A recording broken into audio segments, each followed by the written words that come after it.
आपने ये बात सिद्ध कर दी कि आप अपना ध्यान रख सकती हैं। तो आप हमारा पीछा कर रहे थे? जी, पर अब हमें ये बात पता चल चुकी है कि आप हमारे बिना भी सुरक्षित हैं, इसलिए हम यहाँ से वापस लौट सकते हैं। आपको हमारी इतनी चिंता करने की कोई आवश्यकता नहीं है। आपने हमें हमारी मातृभूमि के प्रति कर्तव्य पर अटल रहना याद दिलाया। सच में आपके बहुत आभारी हैं हम। बस बदले में कुछ करना चाहते हैं, तो इसलिए आइए आपको महल तक छोड़ देते हैं। आगे जंगल बहुत घना होने वाला है और मौसम भी ठीक नहीं है। आपको कैसे पता कि महल का रास्ता घना होता है? वो हम उस दिन आभूषण देने आए थे।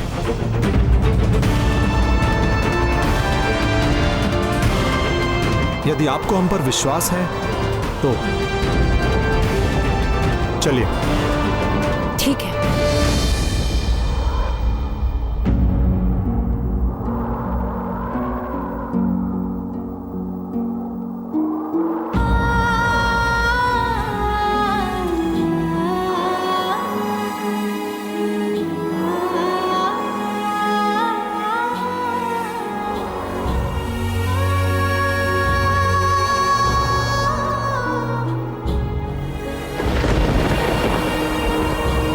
कुछ विशेष देख रहे हैं क्या? कुछ नहीं।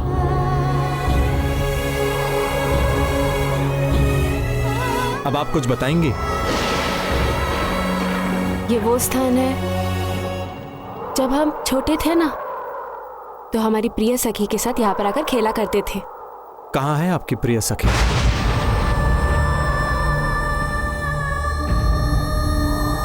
हमारा साथ तो केवल यहीं तक था, अब तो आपके और हमारे मार्ग अलग अलग हैं। अब नहीं हम जानते इनके बारे में कुछ, और ना ही वो जान पाती है हमारे बारे में कुछ। बस स्मृतियां हैं। स्मृतियां होती इतनी विचित्र, वर्तमान में चैन से जीने नहीं देती आपको, और अगर आप भुलाना चाहें तो बार बार आपके पास वापस लौट के आती हैं। हम विगत की स्मृतियों को कभी नहीं भुलाते, क्योंकि विगत के बुरे भाग को भुलाने में कहीं अच्छे पलों की स्मृतियां ना भूल जाए। हमारी माँ कहती थी, बीती तही बिसार के आगे की सुधले। हम आगे देखने में ही विश्वास रखते हैं।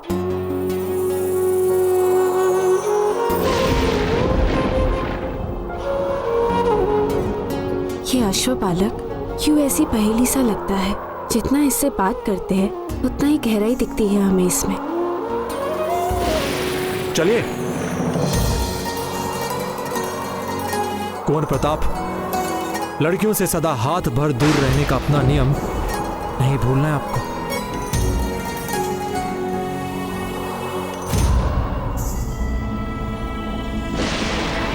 वैसे हम आपसे कुछ पूछें? अच्छा ठीक है, क्या पूछना है?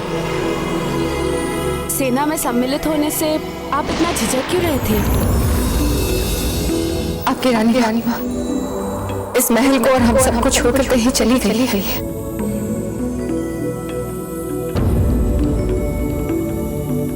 अजब ही बाईजी लाल है।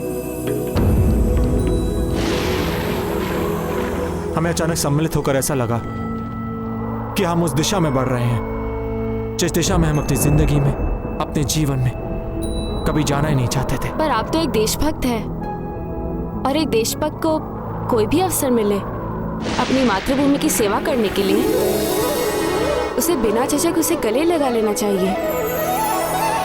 और यही पहचान होती है ना एक सच्चे देशभक्त की। सही कहा आपने। इसलिए इस बार भी हमारी मातृभूमि के प्रेम ने हमें हमारी निजी दुविधाओं से हमें निकाला है, जिन्हें लेकर हम बहुत झिझक रहे थे। तभी तो बाईजीलाल की सेना में सम्मिलित होना स्वीकार किया हमने। किसी दिन हम अवश्य जानना चाहेंगे कि बाईजीलाल ने आपके साथ इतना क्या बुरा कर दिया। मतलब आप एक साधारण अश्वपालक है और आपको कभी भी उनसे मिलने का अवसर भी नहीं मिला होगा ना?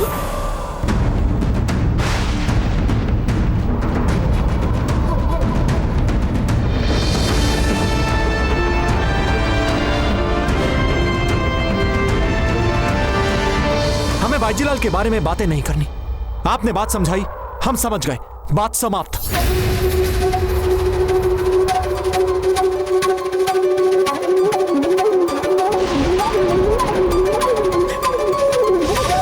क्षमा कीजिए, हमें आपसे ऐसे रूखे स्वर में बोलना नहीं चाहिए था, पर भलाई इसी में होगी कि हम बाईजिलाल के बारे में और बातें ना करें। हम जो भी है, जैसे भी है, उसका बहुत महत्वपूर्ण भाग है बाईजिलाल। नहीं, उनके बिना भी आपका एक व्यक्तित्व है जो कहीं से भी अधूरा नहीं दिखता हमें। तभी तो हम दोनों इस समय इस लंबे अंधियारे पथ पर साथ साथ चल रहे हैं, मित्रों की भांति।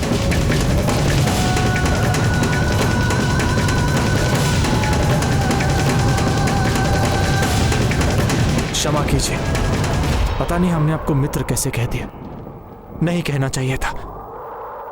महल चले?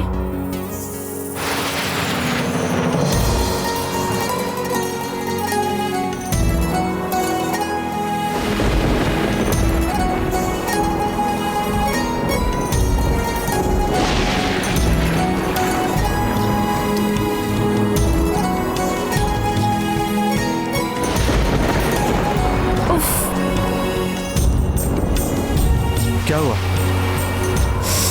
हमारी आंखों में कुछ चला गया है, हम निकालेंगे। जो भी है, आप अब चलते रहिए। अरे ऐसे कैसे चले जाएं? आप आराम से निकाल लीजिए, हम सहायता करें आपकी। नहीं नहीं,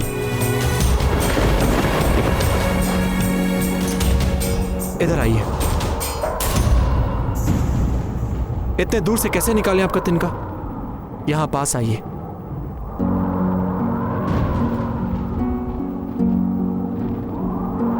अपना हाथ हटाइए।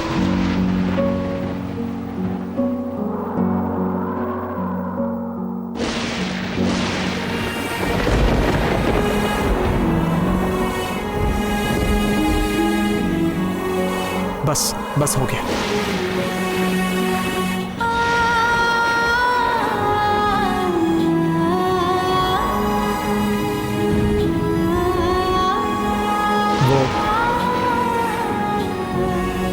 वो क्या?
हमारी बात तो सुनिए।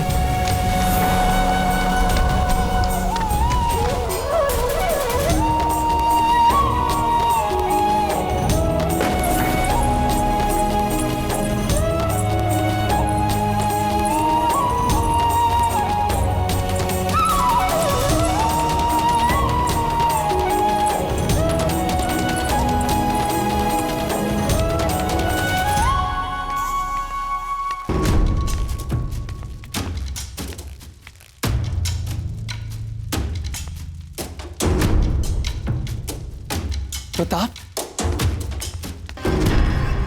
अच्छा हुआ आप आ गए, अन्यथा हम तो इतने चिंतित हो गए थे कि। वैसे आप जीजा को ठीक से तो छोड़ आए ना? प्रताप, हमने कुछ पूछा आपसे? हाँ, उनका अश्व अड़ गया था, इसलिए उन्हें जंगल के बाहर तक छोड़ा।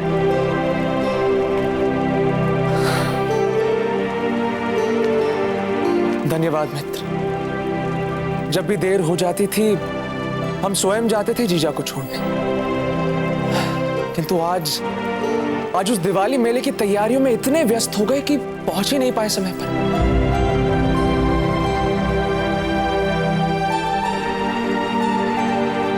सब ठीक तो है ना प्रताप?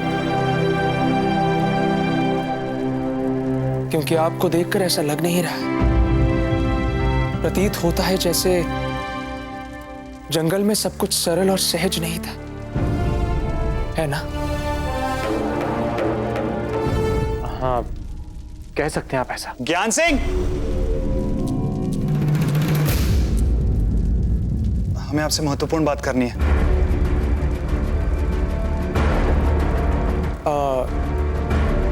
हम तो रुक सकते हैं ना? नहीं, हमें इनसे अकेले में बात करनी है। क्या? हमारा घर और हमें ही?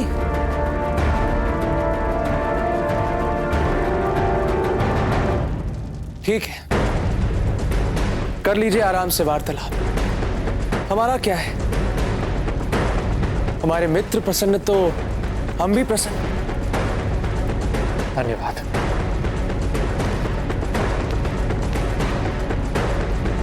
हम अभी अभी सौभाग्यवती से मिलकर आए बाबूजी राज। क्या कह रही थी? समाचार अच्छे नहीं है बाबूजी राज। चक्रपाणी, साफ साफ बताइए, क्या कहना चाहते हैं आप? विद्रोह कर अजबदेव ऐसा मेवाड़ से संबंध तोड़ने की योजना बना रही है।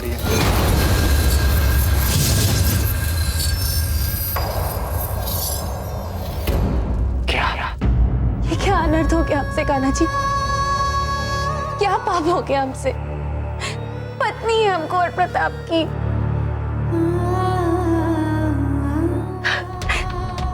एक क्षण नहीं गए इतने वर्षों से ने प्रेम किए बगैर। तो फिर क्या हो गया आज रात हमें? क्या हो गया हमें आज रात? क्यों ये भाव आया हमारे मन में, जबकि वो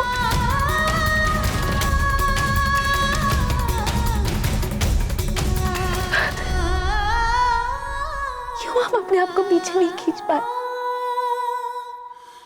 क्यों उस अश्वपालक के संग वो निकटता का एक क्षण क्यों भाग गया हमें? नहीं, ये कैसी चूक हो गई हमसे कान्हा जी? पल भर के लिए ही सही, कैसे भूल गए हम अपनी मर्यादा को? अपनी मर्यादा का ख्याल ना रखने के लिए हम स्वयं अपने आप को दंड देंगे।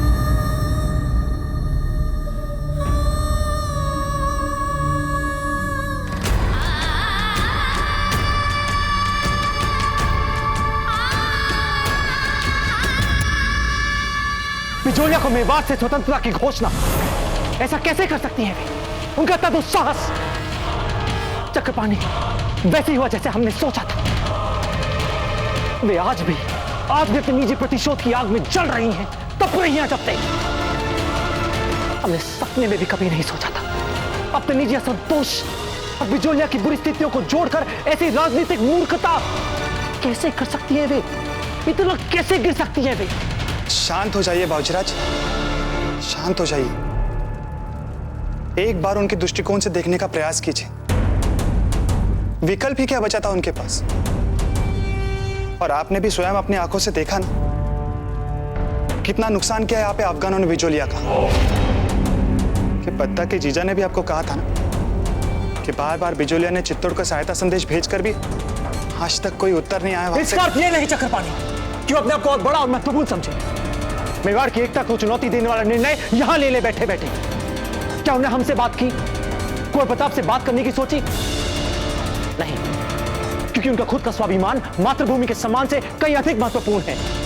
खुद तो विद्रोही बनी है, साथ में बिजोलिया की भोली भाली प्रजा को भी राजद्रोही बना रही है। यहां तक कि पत्ता और उसके जीजा जो भोले भाले देश प्रेमी है उनको भी अपने प्रभाव में बिगाड़ रही है। शांत बाबूजीराज, शांत हो जाइए। मामला आपसे व्यक्तिगत ही नहीं रह गया, मामला और भी बढ़ गया। परिस्थितियां देखिए ना आप। यहाँ अफगान हमारे द्वार पर खड़े अतिक्रमण कर रहे, मवेशी चुरा रहे, तो कभी तलवार चला रहे। बाबूजीराज, हम तो कह रहे कि भाईजीलाल के विरुद्ध अपने निजी विचारों को यही दबा दीजिए और यहाँ की सुरक्षा व्यवस्था को सुदृढ़ कर दीजिए और बिजोलिया के सैनिक को पुनर्जीवित कर बिजोलिया को बचा लीजिए। हमारी मातृभूमि हमारे लिए सबसे महत्वपूर्ण है चक्रपाणी। बिजोलिया और मातृभूमि के हित में इस समय भाईजीलाल के विरुद्ध सभी असंतोष, सभी मतभेद, सभी क्रोध को भुलाकर अपने कर्तव्य को समझ के पूरे प्राणपण के साथ उन अफगानों से लड़ेंगे। भले ही उसके लिए भाईजीलाल की सेना क्यों न तैयार करनी पड़े, हम करेंगे।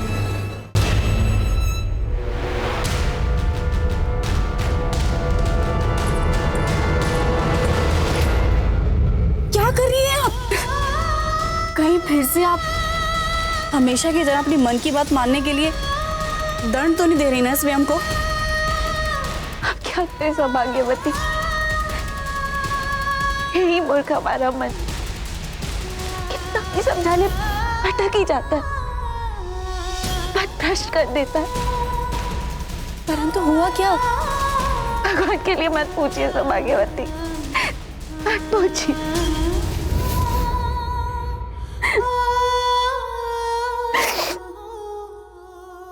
बस एक बार युद्ध जीत ले, फिर बिजोलियावासी भी देखेंगे कि उनके लिए युद्ध लड़ने वाला और कोई नहीं, उनका अपना धरती का पुत्र कुंवर प्रताप था। फिर देखेगा मेवाड़ के प्रति जो घृणा का भाव है वो प्रेम में कैसे बदल जाता है। फिर रजत देख के बहकावे में कभी नहीं आएंगे वे, और सदैव मेवाड़ से जुड़ जाएंगे। हम किसी के भी प्रतिशोध को अपनी मातृभूमि के टुकड़े करने की अनुमति नहीं दे सकते। फिर वो प्रतिशोध अजब देखा ही क्यों ना हो।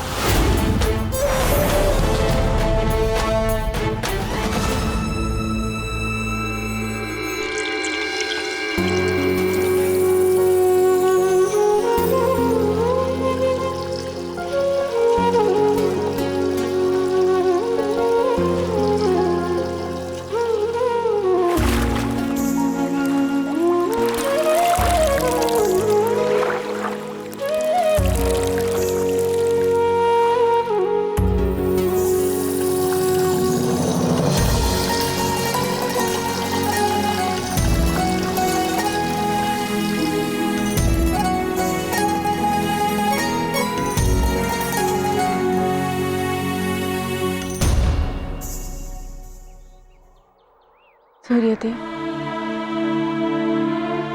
हम तुलसी को साक्षी मानकर ये वचन लेते हैं कि हम कभी भी अपने विवाहित वचनों को नहीं भूलने देंगे। ये वचन हमारे लिए अंतिम सत्य रहेंगे। हे सूर्य देवता, आप साक्षी हैं। आज से हमारे मन में अजब देव के लिए बसी हर स्मृति, हर भावना को मिटा देंगे हम, क्योंकि उनके कर्मों ने यह सिद्ध कर दिया है कि वे एक राजद्रोही हैं। हम हुक्म के थे, हैं और सदा रहेंगे। वे हमारे बारे में क्या सोचते हैं ये उनका काम है, परंतु उनके प्रति हम हमेशा समर्पित रहेंगे। वे हमारे लिए केवल एक शत्रु ही रहेंगे और हमारे इस अभियान में एकाग्र बने रहने के लिए हम कोई दुर्बल भाव अपने मन में आने नहीं देंगे। हमारे हृदय में केवल और केवल उन्हीं के लिए प्रेम रहेगा और किसी के लिए नहीं। हे सूर्य देव, हमें शक्ति देना।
शहंशाह को नहाते हो देख रहे हो? तुम्हें कभी भी इस तरह का शाही गुसल नसीब नहीं हो, इसलिए हम तुम्हारे ऊपर एक एहसान करते हैं। तुम्हें तुम्हारे ही खून से नहला देते हैं। मुआफ कीजिएगा, हमने तुम्हारे फेफड़ों को फाड़ दिया, इसलिए तुम चिल्ला नहीं पा रहे हो। बस मजा लो खामोशी से अपने खूनी गुस्ल का।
क्या बात है बाबूजीराज, इतनी लंबी पूजा, कोई विशेष कारण? नहीं चक्रपाणी, कुछ विशेष नहीं, पर कारण अवश्य था। चक्रपाणी, हमारा मन भांति भांति की आशंकाओं और संदेहों से इतना घिर गया था, तो सोचा एकलिंग जी के अतिरिक्त और कौन है जो तुम्हारे मन को स्थिर और शांत कर सकता है। इसलिए समय लग गया पूजा में। कैसी आशंका है बाबूजीराज? चक्रपाणी, कहीं ऐसा तो नहीं कि हम यहाँ अपने घर को व्यवस्थित करने में लगे हों और कोई हमें बहुत निश्चिंत समझकर हमारे विरुद्ध बड़ा षड्यंत्र रच रहा हो?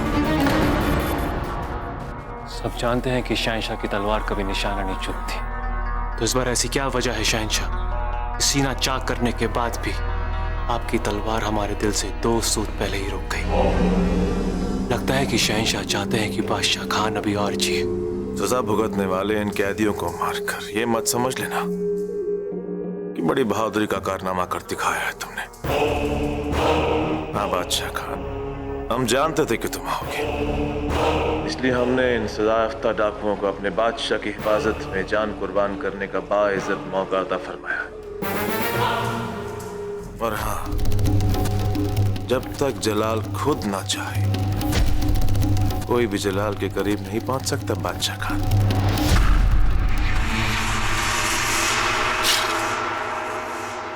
भले ही हमारी तलवार ने तुम्हारे दिल पर रहम दिखा दिया बादशाह खान, मगर इस कदर खून बहाते रहे तो मौत भी तुम पे रहम कभी नहीं दिखाएगी।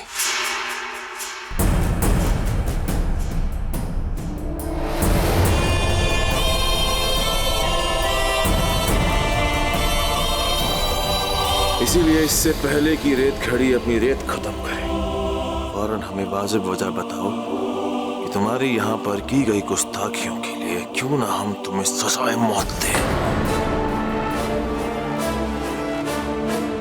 हम पूरा राजपूताना आपके कदमों में रख सकते हैं। वाकई अभी वक्त बाकी है शहंशाह। ऐसे करोगे तुम्हें ये पुशादी पैगाम हमने एक राजपूत जासूस से हाथे आया था।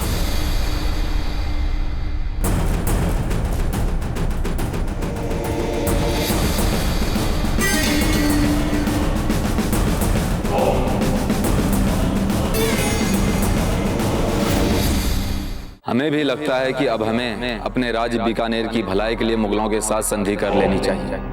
आमेर राज्य तो पहले से ही मुगलों के साथ हाथ मिलाने की सोच रहा है। अकबर बहुत शक्तिशाली है, उसका साम्राज्य बहुत बढ़ चुका है। वो दिन दूर नहीं जिस दिन उसका आधिपत्य राजपुताने पर भी होगा। यहां से भेजे गए सारे संदेश ताजिरास तक क्यों नहीं पहुंचे? कौन उन्हें रोक रहा है बीच में? हमें भी कुछ समझ में नहीं आ रहा है बाबूजीराज। चिंता मत कीजिए, इस समस्या के मूल तक अवश्य पहुंचेंगे हम, हर हाल में पहुंचेंगे हम।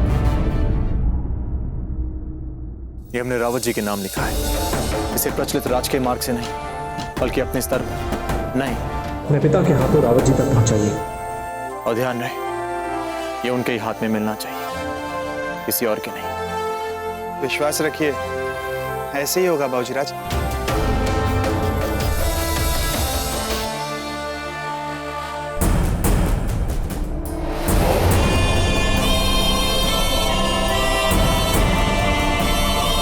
तो तुम्हारे मुताबिक ये जो पैगाम तुमने राजपूत जासूस से हासिल किया है, जो ये कहता है कि तमाम राजपूत राजा हमारी सल्तनत की छांव में आने को बेचैन है, फकत ये खबर देने के लिए तुमने अपनी जान जोखिम में डाली थी। हम जानते हैं बादशाह खान कि कई राजपूती रियासतें दुनिया के सामने बड़ी बड़ी बातें करते हैं, पर हर कोई एक दूसरे को नीचा दिखाने के लिए हमारी सल्तनत की छांव में आना चाहते हैं। और इन तमाम राजाओं को हर वक्त हमारे एक इशारे की उम्मीद रहती है।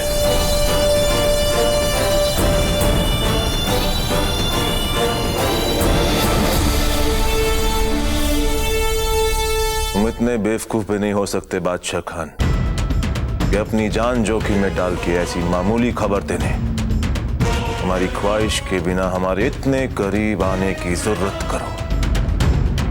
सब कुछ जानते बूझते अपनी जान जोखिम में डालने की गुस्ताखी क्यों करी तुमने बादशाह खान? क्योंकि हम भी बिचौलिया चाहते हैं, हम यह भी जानते हैं जहां कि आप भी बिचौलिया चाहते हैं। हमारी ख्वाहिश के बिना हमारे इतने करीब आने की जरूरत करो। सब कुछ जानते बूझते अपनी जान जोखिम में डालने की गुस्ताखी क्यों करी तुमने बादशाह खान? क्योंकि हम भी बिचौलिया चाहते हैं, और हम यह भी जानते हैं जहां कि आप भी बिचौलिया चाहते हैं। क्योंकि हमने यह भी सुना है कि बचपन के दिनों से वहां की सरजमीं से आपके भी जज्बात जुड़े हैं।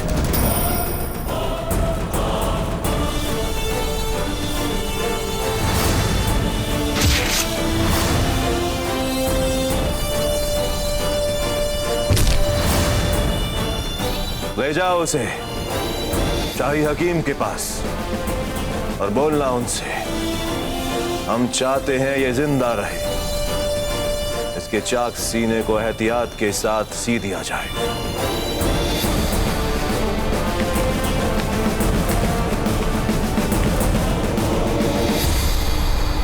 तो हमारे विचार से इस बार इस ऋतु में आप कोई भी बुवाई मत कीजिएगा और अपने अपने खेतों को बिना जोते ही छोड़ दें, ताकि अगली ऋतु में जब आपके खेत और भी उपजाऊ हो जाए तो आपको अधिक अच्छी फसल मिले।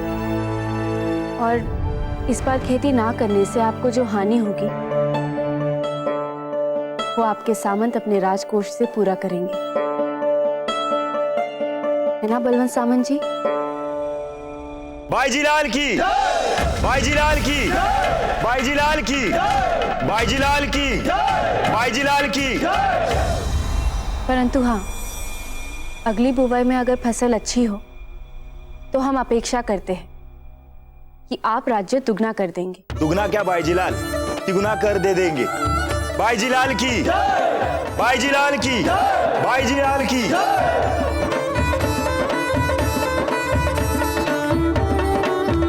जीजा, दिवाली मेले में दूर दूर से सभी नट नटी आ रहे हैं, गाना बजाने वाले आ रहे हैं, अश्व विक्रेता, पशु विक्रेता, हथियार विक्रेता और अन्य व्यापारी भी। अब बस थोड़ा धन आना प्रारंभ हो जाए, उसके पश्चात हम स्वयं सिपाहियों को सैन्य प्रशिक्षण देंगे। बलवंत, आप जाइए।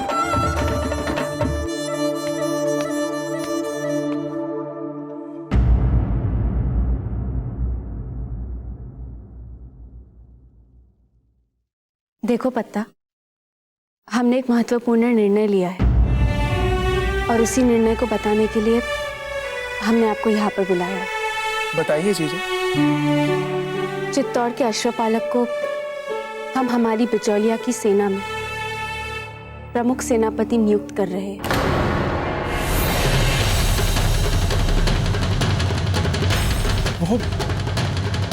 वो प्रताप?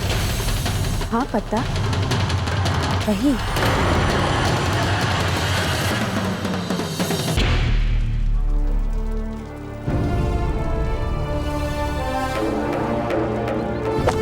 बाबूजीराज,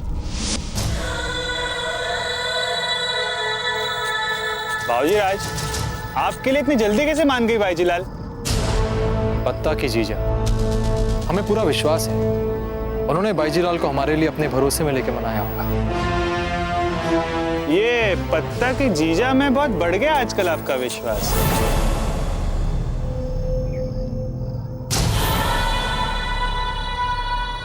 अरे भाऊजीराज, हम तो ऐसे ही उपवास कर रहे थे, हम तो मित्र हैं ना आपके। आप ये ऐसे तीर।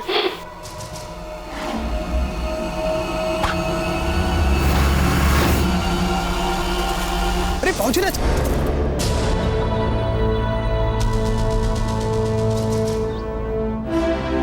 सही कहा आपने, जितना ही विश्वास हमें पत्ता की जीजा में है उतना ही अविश्वास बाईजी लाल के लिए।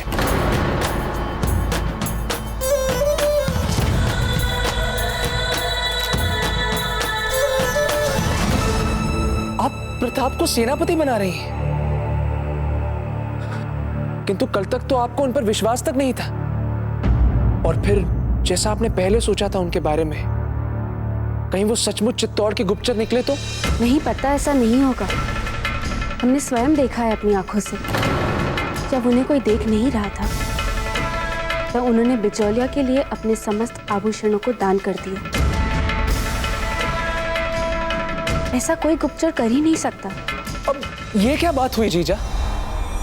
क्या ये संभव नहीं है कि ये भी उनकी कोई नई चाल हो? कि ये संभव नहीं है कि उन्होंने अपने आभूषण केवल इसलिए दान किए हों क्योंकि वो आपका मन जीतना चाहते हैं? क्या ये संभव नहीं है कि उन्हें संपूर्ण विश्वास हो अपने आप पर कि कोई ना कोई तो ऐसा होगा जो उन्हें देख रहा होगा? हाँ, वो यही सोच रहे होंगे जीजा। नहीं पता, हमने उनकी आंखें पढ़ी है, उनकी आंखों में सच्चाई देखी है हमने, उनकी आंखों में वो विश्वास देखा है। हम नहीं जानते कि उनकी क्या दूरगामी योजना है, परंतु जब तक वो हमारे साथ अफगानों के विरुद्ध है और उनमें भी उनसे लड़ने की उतनी ही तीव्र इच्छा है जितनी हम में है, तब तक हमें उनके लिए ना ही कुछ जानना है ना ही सुनना है। फिर भी हमें यही लग रहा है जीजा कि आप एक अत्यंत महत्वपूर्ण निर्णय शीघ्रता में ले रही हैं। क्योंकि हमारे पास समय नहीं है पत्ता। अफगान संकट हमारे सर पर बैठा है और हमें सेना की बागडोर एक योग्य योद्धा के हाथों में सौंपनी ही सौंपनी है। हम आशा करते हैं कि आप हमारे इस निर्णय को अपने प्रति हमारे विश्वास की कमी के रूप में नहीं देखेंगे। पता आज भी आप हमारे लिए उतने ही विश्वसनीय और महत्वपूर्ण है। अपितु अगर वो अश्वपालक राम है तो आप लक्ष्मण हैं। लंका विजय के लिए दोनों का होना आवश्यक है ना। किंतु फिर भी आप उस कल के आए व्यक्ति को सेनापति कैसे बना सकती हैं? पता आप तो हमारी सेना को जानते हैं ना, उनकी शक्तियों को जानते हैं, उनकी कमियों को जानते हैं। आपका सहयोगी उसे एक सफल सेनापति बनाएगा। आपको बुरा तो नहीं लग रहा है ना? हाँ, बुरा तो हमें लग रहा है जीजा, किंतु यदि आपने ये निर्णय लिया है तो यहीं से। हाँ, वैसे हमें भी प्रताप उतने बुरे नहीं लगते, मित्र है वो हमारे। फिर भी यदि उन्होंने थोड़ी भी चालाकी करने का प्रयास किया तो हम है ना, हम उन्हें एक क्षण में सीधा कर देंगे। हत्ता, तब तो हमें उस अश्वपालक के लिए चिंता करनी पड़ेगी। जाइए और जाकर शीघ्र काम करवाइए।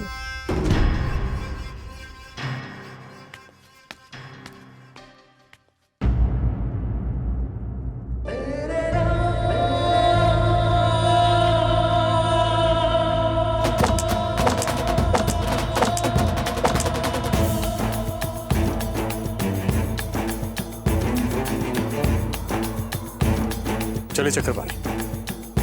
उत्तम मित्र,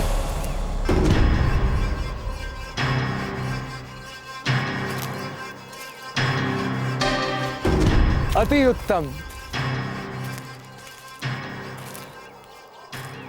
आपको सेना में सम्मिलित किए अभी कुछ समय ही हुआ है और आपने तैयारियां भी आरंभ कर दी। यह व्यवहार तो अत्यंत प्रशंसनीय है। अफगान छावनी देखने के बाद हमें लगा कि समय बहुत महत्वपूर्ण हो चुका है। एक एक पल हमारे लिए बहुत बहुमूल्य है, इसलिए। वो सब तो ठीक है, किंतु आगे से आपको हथियार आदि बनाने की कोई आवश्यकता नहीं। ऐसा क्यों? क्योंकि बाईजी लाल ने आपको अपनी सेना का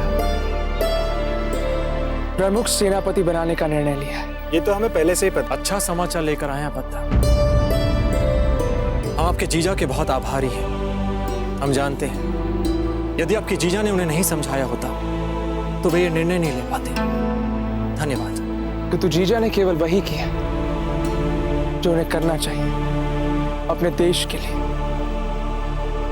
तो चलिए आपको अपनी सेना से औपचारिक परिचय करा देते हैं। अवश्य।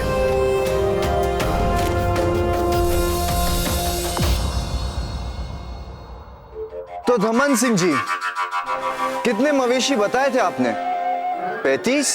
जी, हमारे विचार से 35। आपके विचार से 35 या सचमुच 35? सचमुच में कुंवर जी। लिखिए 35 मवेशी, जिनमें 2 बकरे भी है। और खेत कितने बोला आपने? खेत बस केवल 2। 3 अगर हम पत्नी का भी सम्मिलित कर ले तो। मायके से लाई थी स्त्रीधन के रूप में। और बच्चे कितने हैं आपके? क्या बच्चे? क्या हो रहा है यहाँ पर? रानी माँ, हमने आपसे कितनी बार कहा है कि हमारी व्यस्तता में बाधा मत डाला कीजिए। धमन सिंह जी, कुंवर प्रताप पे आक्रमण करने के लिए हमने आपको कुशल सैन्य टुकड़ी भेजने के लिए कहा था बिजोलिया। क्या हुआ उसका? हथियारों की टुकड़ी बिजोलिया पहुंच चुकी है रानी साहब। भीमा की अगुवाई में शीघ्र ही वो अपना कार्य पूरा कर देंगे। मुझे जाने दो भाई, मुझे जाने दो। अब तो मैंने सब कुछ दे दिया है। बिजोलिया राज के नीलामी में सम्मिलित भी नहीं हूँगा। मैं पड़ोस राज से आया हूँ। मुझे क्षमा कर दो, मुझे जीवित जाने दो। जीवन भी बचा कर ले जाओगे और धोती भी? इतनी महीन धोती इतनी आसानी से ले जाने नहीं देगा तुझे भीमा। नहीं, धोती भी ले लो भाई। उतार धोती। उतारता हूँ। मुझे जीवित छोड़ दो, मुझे जाने दो। तुझे जाने दूं ताकि तू यहाँ से जाकर नीलामी में आने वाले सारे साहूकारों को मेरे विरुद्ध भड़काएगा। अगर कोई आएगा ही नहीं तो मैं लूटूंगा किसे? इसलिए तेरा मर जाना ही अच्छा है।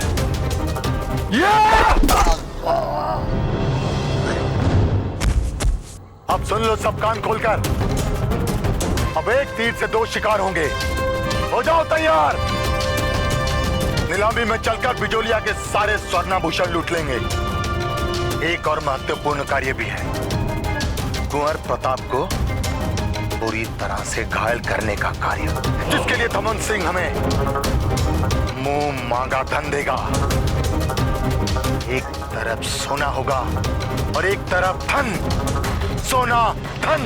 दमन सिंह जी, हम आशा करते हैं कि आप अपना अभियान तुरंत और सफलतापूर्वक पूरा करके हमें दिखाएंगे। नहीं तो आप हमारा क्रोध अच्छी तरह से जानते हैं। हम आपको क्रोधित होने का अवसर नहीं देंगे रानी साहब। फिर ठीक है, परंतु संकट बढ़ता जा रहा है दमन सिंह जी। बिजोलिया के समाचार राणा जी तक ना पहुंचने देना हमारे लिए दिन प्रतिदिन कठिन होता जा रहा है। ऊपर से कुंवर प्रताप बिजोलिया जाकर बैठे हैं।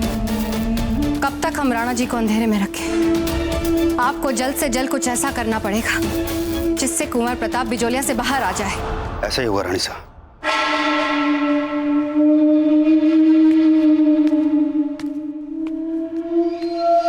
आप व्यर्थ में ही अपना समय गंवा रहे हैं कुंवर चकमा। अब दमन सिंह जी की संपत्ति की सूची बनाने में क्या तुक? रानी माँ, आप उन्हें इस अभियान का सब कुछ बना रही हैं, तो फिर हमारे पास भी तो उनकी नकेल कसने की पूरी तैयारी होनी चाहिए ना।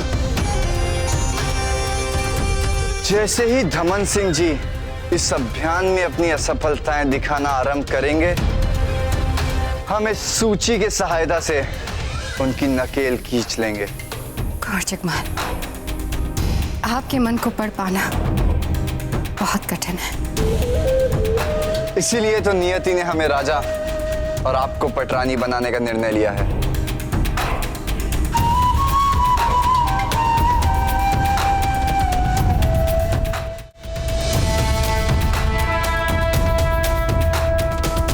ये सभी वीर योद्धा है हमारी सेना में। वैसे ये सारे के सारे अत्यंत अनुभवी योद्धा हैं। बस इन्हें युद्ध कला की छोटी मोटी तकनीकी जानकारियों की आवश्यकता है। बाकी सब तो ये सब स्वयं कर लेंगे। तो सभी योद्धा ध्यान देकर सुने। एक अत्यंत महत्वपूर्ण सूचना है आप सबके लिए। आज से, अभी से आपके प्रमुख सेनापति होंगे प्रताप। अरे नहीं नहीं, ये वो कुंवर प्रताप नहीं है, ये तो केवल प्रताप है।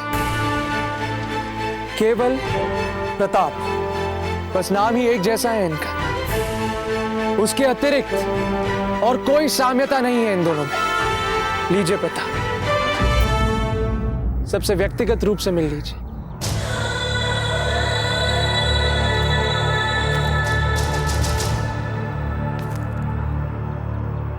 ये है करनी सिंह, पिता का नाम उमेद सिंह, जिन्होंने राणा उदय सिंह जी के साथ कई युद्ध लड़े। तलवारबाजी में अच्छे हैं। और आप फतेह सिंह, पिता का नाम संग्राम सिंह, भाला ठीक ठाक चला लेते हैं। और आप कीरत सिंह, पिता का नाम तीरथ सिंह, तीर अच्छा चला लेते हैं। और आप खुंकार सिंह, पिता का नाम विशाल सिंह, मुख्य रूप से मल्ल योद्धा हैं। उत्तम, अति उत्तम। आज आप सभी का पहला दिन, तो आज के लिए अवकाश। कल प्रातःकाल सैन्य प्रशिक्षण आरंभ करेंगे। जय क्लिंग जी, जय क्लिंग जी, जय क्लिंग जी, जय क्लिंग जी, जय क्लिंग जी, जय क्लिंग जी।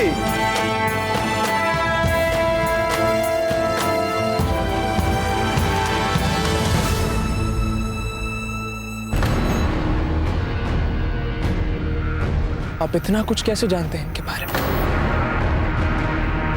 क्यों? ये हमारे ही साथी हैं, देशवासी हैं। युद्ध भूमि पर हमें साथ जीना है और साथ मरना है, और अपने सिपाहियों को जानना और पहचानना हमारा परम कर्तव्य है। क्षमता तो है आप में मित्र, बस थोड़ी और जानकारी आप हमसे प्राप्त कर लें, थोड़ा और मार्गदर्शन। उसके पश्चात आप भी इस पद की गरिमा को संभाल ही लेंगे। क्यों? आप तो हैं ही ना। हाँ हाँ, हम कहाँ भागे जा रहे हैं, हम तो यही हैं। चलते हैं।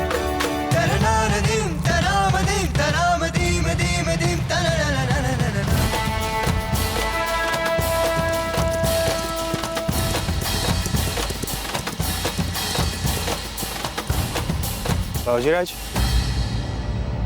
ये बात आप समझ ही रहे हैं ना, यदि आपने इनकी एक बार सेना तैयार कर दी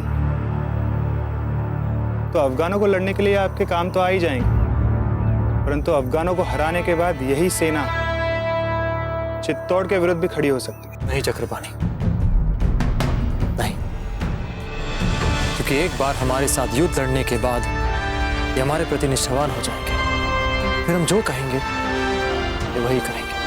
मतलब क्या कहेंगे आप? मतलब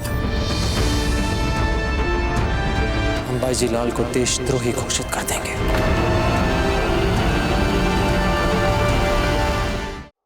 क्या आप ये कहना चाहते हैं कि उसे हमारे हर सिपाही का नाम पता है? हाँ जीजा, बिजोलिया है, उन्हें अभी 4 दिन भी नहीं है, और उन्हें हमारी सेना के सभी सिपाहियों का नाम क्या है। इसमें कुछ तो विचित्र है। अर्थात एक अश्वपालक, एक साधारण से अश्वपालक है वो इतना सब कुछ कैसे जान सकते हैं? पता, हमने आपको कितनी बार समझाया है कि किसी भी व्यक्ति का मूल्यांकन उसके व्यवसाय, जाति, समृद्धि या फिर पारिवारिक परिवेश के आधार पर नहीं करना चाहिए। उसे देखो तो उसके गुणों के आधार पर देखो, बस। मेवाड़ राजघराने में भी कई बार हमें सामंत पुत्री कहकर तिरस्कार की दृष्टि से देखा जाता था। ये भी अच्छा ही है ना, साधारण सामंत की बेटी भी कुंवर प्रताप से विवाह के सपने बुन रही है। और हमारे महल में आए अतिथियों के लिए हमें किसी बाहर वाले या पराये पे निर्भर होने की जरूरत नहीं। हम उनका स्वागत करना अच्छी तरह से जानते हैं। सामंत की बेटी भी। इसीलिए हम जानते हैं पत्ता कि जब किसी का इस प्रकार अतार्किक विधि से मूल्यांकन किया जाता है तो कैसा लगता है। और एक साधारण अश्वपालक होना कोई अपराध तो नहीं है ना पत्ता? अरे जीजा, आप तो बुरा मान गई। हमारे कहने का अर्थ ये कदापि नहीं था। हम तो केवल इसलिए कह रहे थे क्योंकि हमने आज तक ऐसा कुछ कभी देखा नहीं, और ऊपर से आप भी इतने कम समय में उन पर इतना विश्वास कर बैठी। ठीक है, अभी हमें नीलामी के लिए जाना है। जीजा, एक बात हमें अब तक समझ नहीं आई। बोलिए। यदि आप उन पर इतना ही विश्वास करते हैं तो उनके समक्ष साधारण वेश क्यों? आप उन्हें ये स्पष्ट बता क्यों नहीं देते कि आप ही बाईजी लाल जी?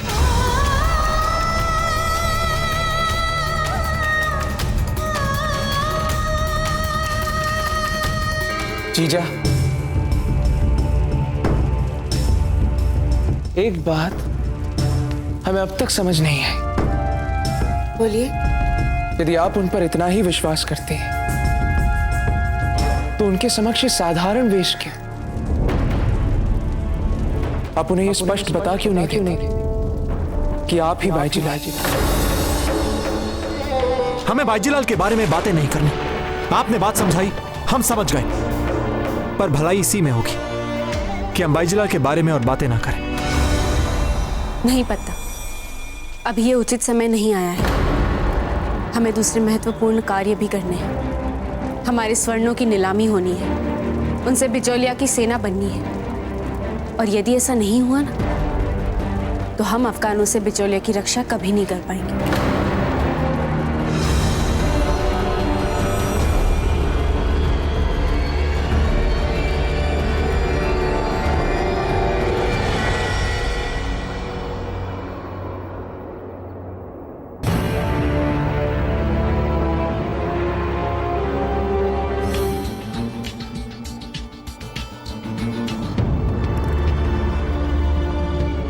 तो साहूकारो बोली लगाओ।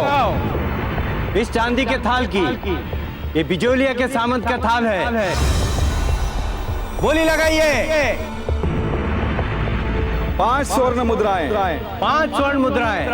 6 स्वर्ण मुद्राएं।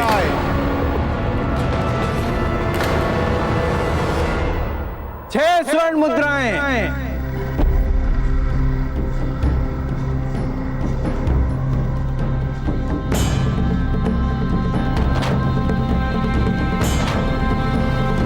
भाई साहब, आप इन वस्त्रों में? हम यहाँ पर बाईजीलाल बनकर नहीं,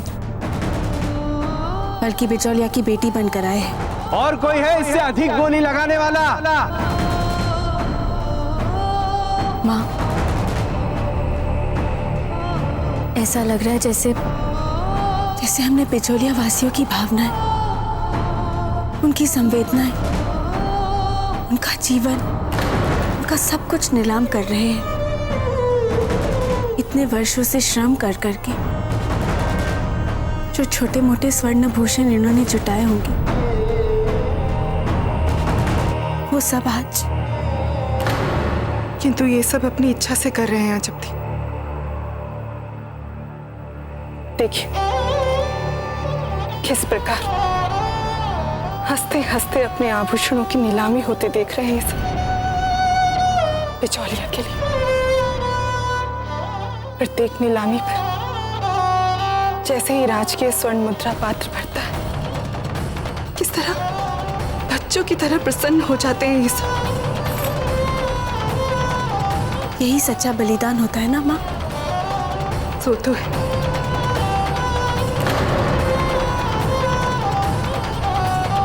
किंतु आपने भी कोई कम बलिदान नहीं किया है अजब दी।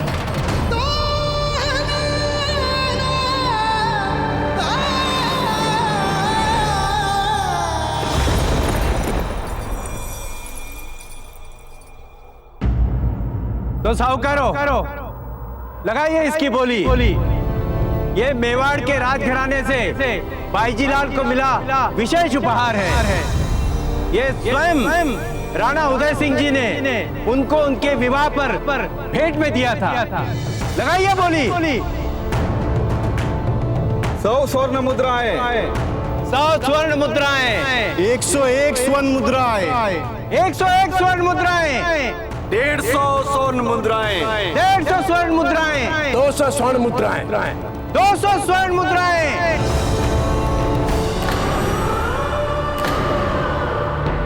और कोई है बोली लगाने वाला? 200 स्वर्ण मुद्राएं।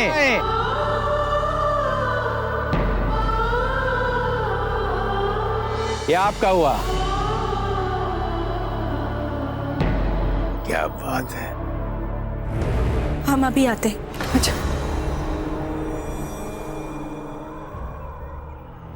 परंतु बाबूजी हम जा ही क्यों रहे वहां? सारे प्रदेश के बहुमूल्य स्वर्ण आभूषण वहां नीलाम हो रहे हैं चक्रपाणी। पता नहीं हमारा मन कह रहा है जैसे हमें वहां होना चाहिए। तब तक आप पत्ता के घर जाइए, और जो हमारा संदेश आपने भिजवाया था अपने पिताजी के हाथ रावत जी के लिए, हो सकता है उसका कोई उत्तर आया हो वहां। पता तो लगे कि वे कब, कहां और कैसे मिल रहे हैं हमसे। कोई तो हो जो संदेशा ग्रहण करे। ठीक है, तो हम जाते हैं पत्ता के घर, पर शीघ्र ही। जी चलते हैं।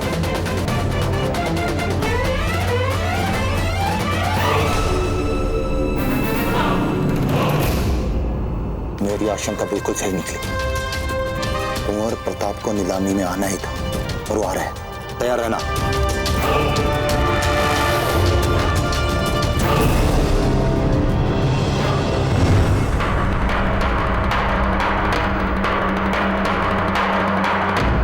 इसका लगाइए मोल 300 स्वर्ण मुद्राएं। 300 स्वर्ण मुद्राएं। 400 स्वर्ण मुद्राएं।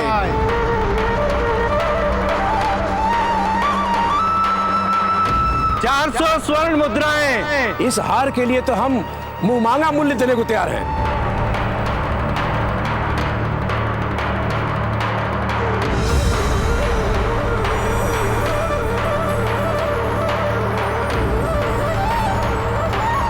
सहस्त्र स्वर्ण मुद्राएं। 1 सहस्त्र स्वर्ण मुद्राएं। और कोई है इससे अधिक गोली लगाने वाला?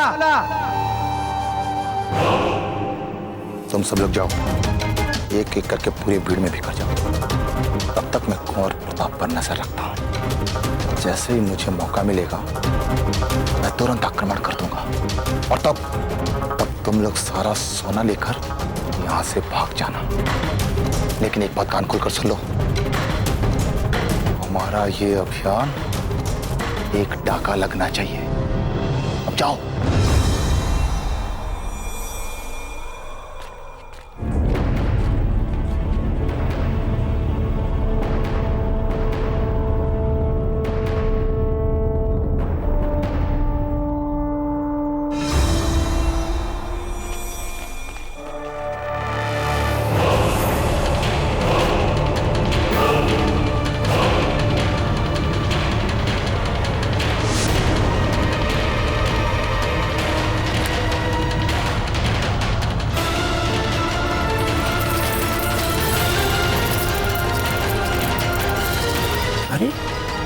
ये तो बहुत अमूल्य अंगूठी है।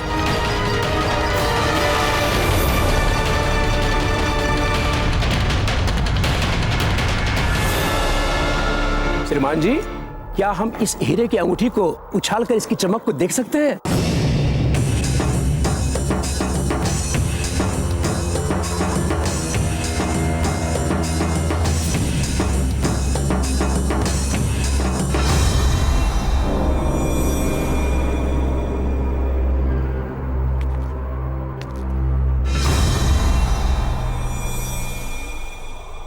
अब से ये अंगूठी आप पहनेंगे। ये हमें एक दूसरे के निकट रखेंगे सर। उस समय भी जब आप,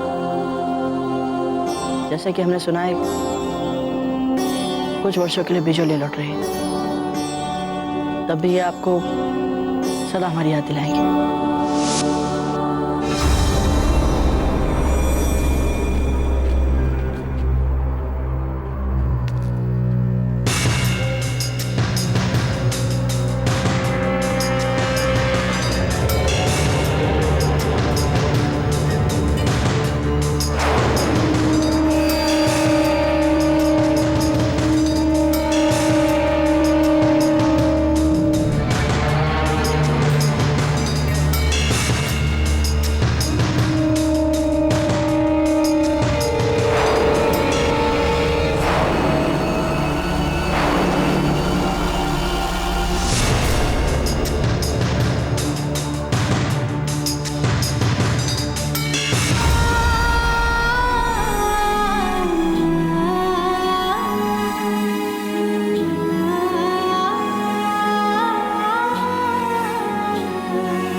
दिया था।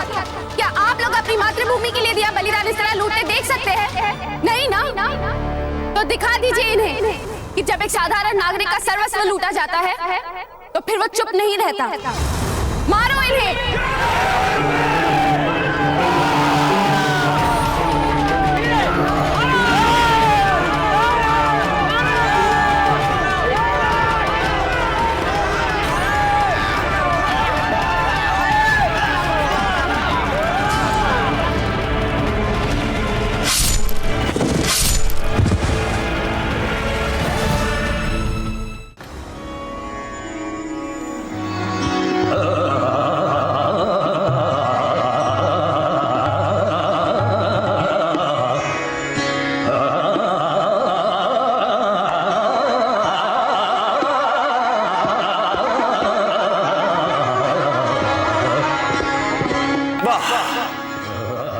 किस नफाजत से साके इतने करीब जाके भी उसे बिना छुए लौट आए। सुभान अल्लाह तानसेन मियां, सुभान अल्लाह।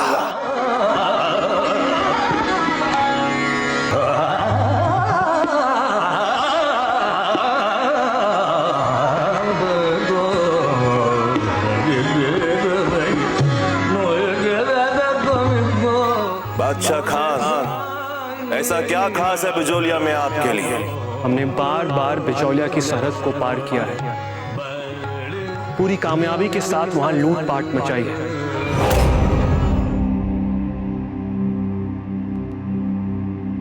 बिजोलिया की सरहद को तोड़ा है बार बार, पर बिजोलिया तो मेवाड़ के इलाके में आता है। पर हमारी खुशकिस्मती से मेवाड़ का एक भी सिपाही आज तक बिजौलिया की सरहद पर नहीं आ पाया था।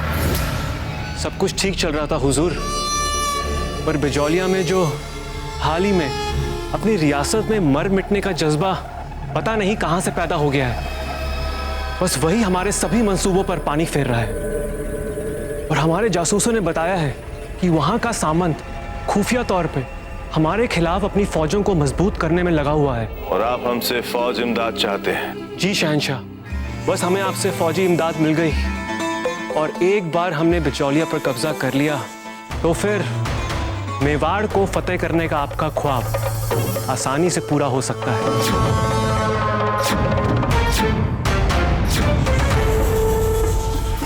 गुस्ताख, तुम्हारी इतनी मजाल जो जहां अपना के ख्वाबों की बात करो, तुम्हारी क्या औकात जो शहंशाह हिंद के मंसूबों के बारे में सोचने की भी जरूरत करे।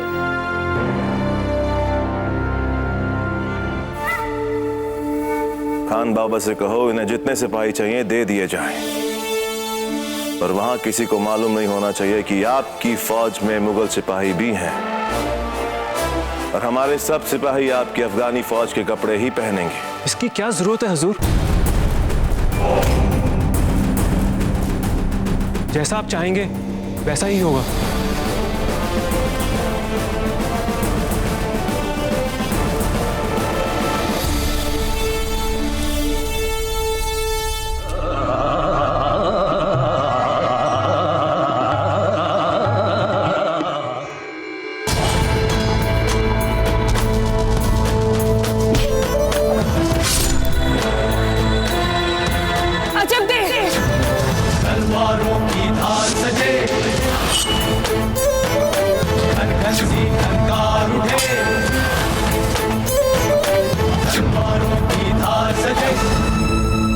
अब कहाँ है आपकी बाईजी लाल?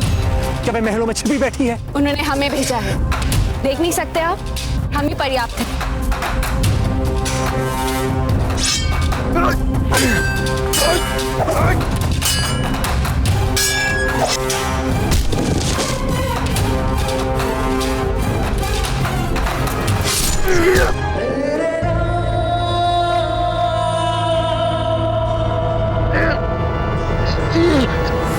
बस बस, हमें भी इनसे गुलवाना है।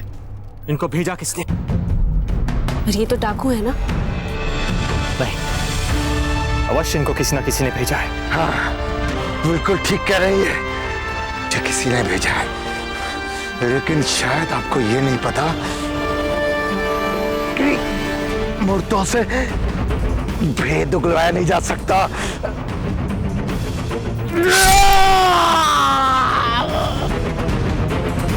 क्रूरता से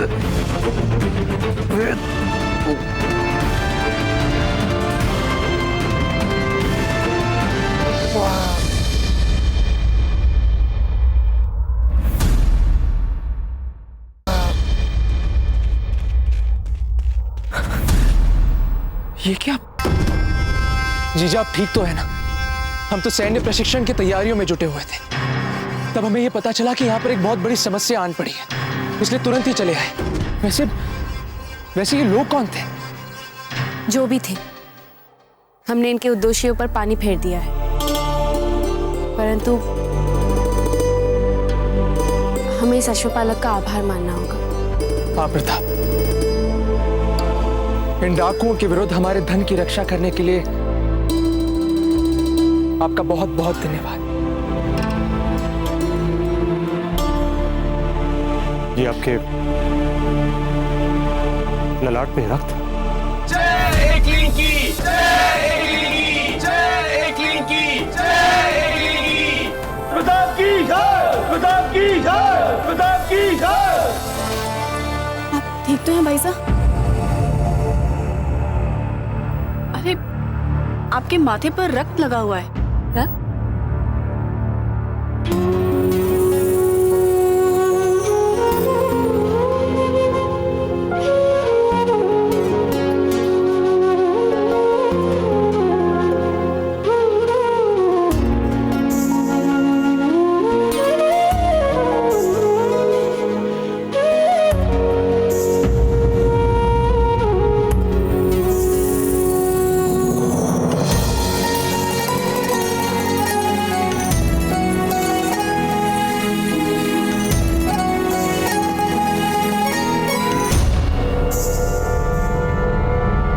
चली गई वे।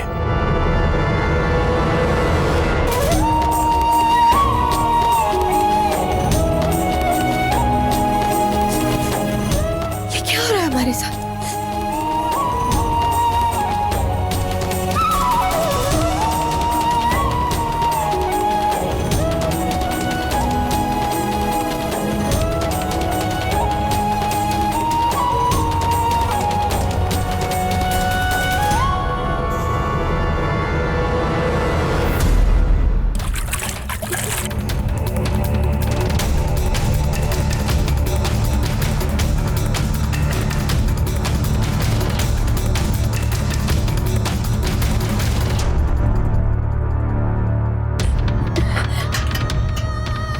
हो रहा है, अनुचित हो रहा है, अनुचित हो रहा है हमारे साथ। हम अपने आप को रोक क्यों नहीं पा रहे? हम अपने मर्यादा विरुद्ध कैसा खेल खेल रहे, ये नियति हमारे साथ। नहीं, नहीं।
अपनी बाजीलाल से यह भी कह दीजिएगा कि हम उनके लिए नहीं।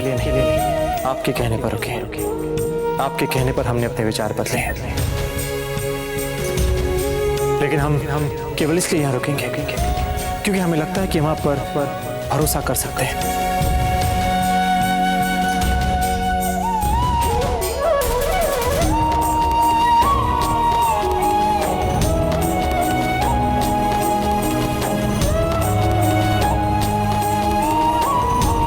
तभी तो हम दोनों इस समय इस लंबे अंधियारे पथ पर साथ साथ चल रहे हैं मित्रों की बात। आपके कहने पर हमने अपने विचार बदले हैं क्योंकि हमें लगता है कि वहाँ पर भरोसा कर सकते हैं। कहाँ है आपकी बाईजी लाल? कहाँ है आपकी बाईजी? क्या मैं महलों में छिपी बैठी है? महलों में छिपी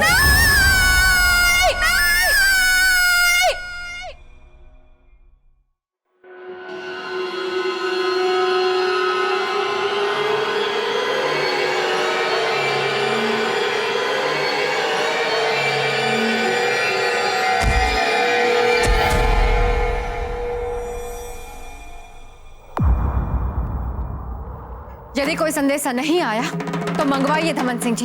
इतने सारे आदमी भेजे थे आपने, कुछ तो हुआ होगा वहां पर, कुछ तो किया होगा उन लोगों ने। हम ये संदेश रावत जी के लिए लाए हैं। नहीं, रावत जी तो नहीं है।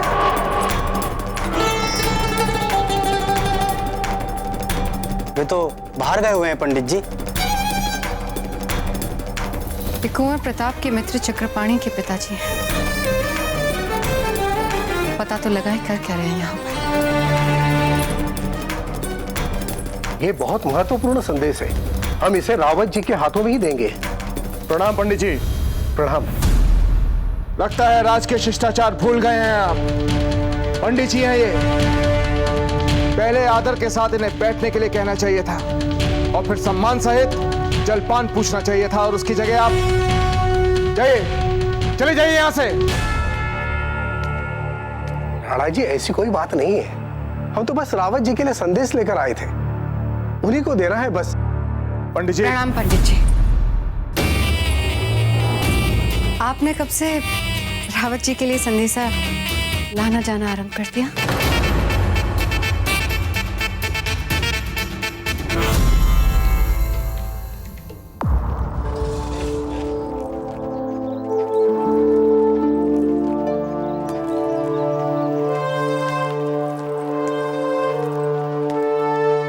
क्या बात है मित्र,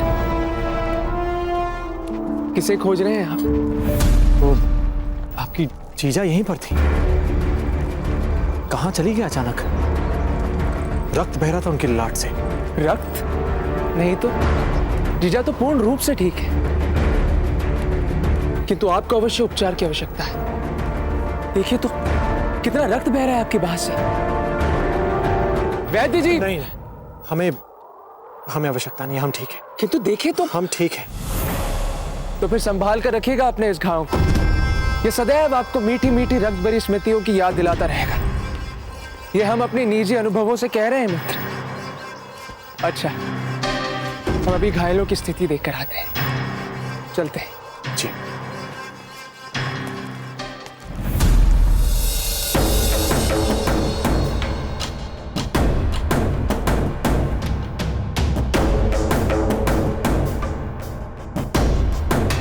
क्या कर रहे हैं कुंवर प्रताप? केवल अपने अभियान पे केंद्रित रखें अपना ध्यान। आपके अभियान का अगला चरण है रावत जी से मिलना और उन्हें यहाँ की वर्तमान स्थितियों से अवगत कराना। बताइए ना पंडित जी, कुछ समझ में नहीं आया। आप ठहरे आठों प्रहर कर्म धर्म करने वाले, आपको क्या आवश्यकता पड़ी रावत जी के लिए यह संदेशा लाने की? नहीं महारानी जी, हुआ ये कि हम रावत जी के गांव गए थे पूजा करवाने के लिए, तो उनके घर वालों ने मुझे ये संदेश दिया, कहा कि निजी है, उन्हीं को देना है। आप कहाँ प्रतीक्षा करेंगे रावत जी की? हमें दे दीजिए संदेशा, हम दे देंगे उन्हें। नहीं, हम प्रतीक्षा कर लेंगे। परंतु हम आपको प्रतीक्षा करने नहीं देंगे ना। दे दीजिए हमें, दीजिए पंडित जी। ये किंतु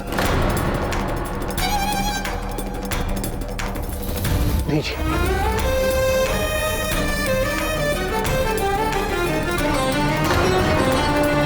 हीर भाई जी, ये क्या कर रही हैं आप? रावत जी का संदेश ऐसे नहीं खोलना चाहिए। ये शिष्टाचार के विरुद्ध है। हो सकता है कि इसके अंदर उनके लिए अत्यंत व्यक्तिगत सूचना हो। क्षमा कीजिए राणा जी, परंतु ऐसा भी तो हो सकता है कि इसमें कोई तुरंत ध्यान देने वाली बात हो सकता है उनका परिवार कोई संकट में हो। नहीं नहीं, कोई संकट नहीं है उनके परिवार पर। या आप कैसे कह सकते हैं पंडित जी? यदि कोई संकट नहीं होता तो वे आपको नहीं चुनते ये संदेश पहुंचाने के लिए। फिर आप तो पंडित जी हैं, कोई गुप्तचर नहीं। मैं गुप्तचर? धीर भाई जी, आप ठीक कह रहे हैं। अगर आपको लगता है कि संदेश खोलकर पढ़ना चाहिए तो खोलिए आप संदेश। धन्यवाद राणा जी।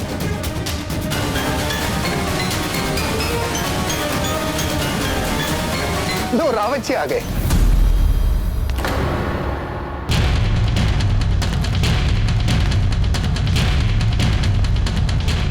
प्रणाम रावत जी। प्रणाम पंडित जी। निजी संदेश लाए हैं हम आपका, दीजिए।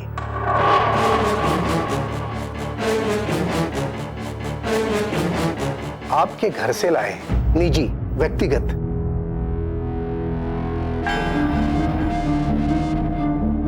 यही पढ़ लीजिए ना रावत जी।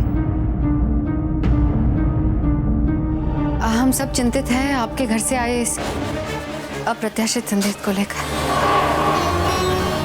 बाकी जैसी आपकी इच्छा। वैसे धीर भाई जी बिल्कुल ठीक कह रही हैं। हम भी जानना चाहते हैं कि आपके परिवार में सब कुशल तो हैं? हाँ रावत जी, पढ़ लीजिए ना। जी।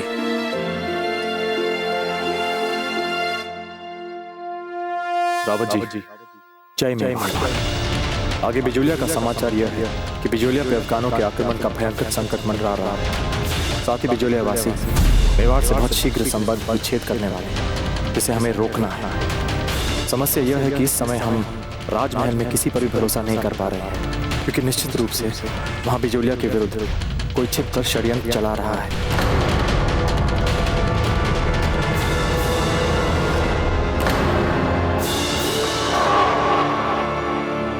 हमारा आपसे तुरंत मिलना बहुत आवश्यक हो गया है।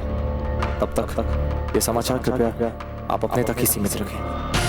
ताजीरात से भी अभी इस विषय में कुछ ना कहें, क्योंकि उन्हें तुरंत क्रोध आ जाएगा और हमारे लिए ताजीरात को सब कुछ बताने से पहले यह पता लगाना बहुत आवश्यक है कि वो कौन है जो राजमहल में बैठकर षड्यंत्र कर रहा है। रावत जी, सब ठीक तो है ना? जी राणा जी, कुछ विशेष नहीं, बस यूं ही कुछ व्यक्तिगत पारिवारिक बातें हैं। यदि आपकी आज्ञा हो तो क्या इस समय हम यहां से जा सकते हैं? ठीक है, जाइए।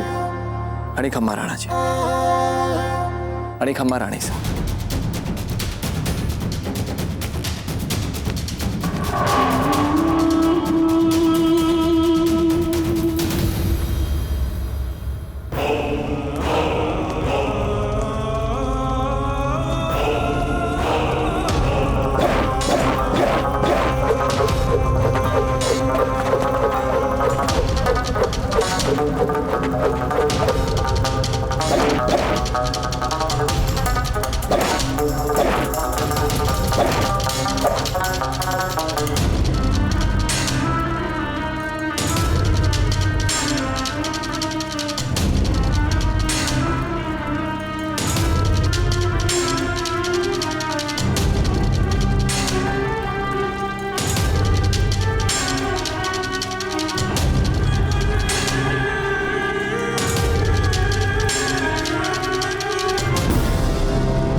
काबिल जंगजू को बादशाह खान ऐसे पहचान लेता है जैसे एक चालाक शिकारी अपने शिकार को। इसलिए हमारे सामने बेवजह करतबबाजी दिखाने की कोई जरूरत नहीं है। इसका हम पर कोई असर नहीं पड़ने वाला। कुत्ता मना दिख रहा, हमें पैंतरे दिखा रहा।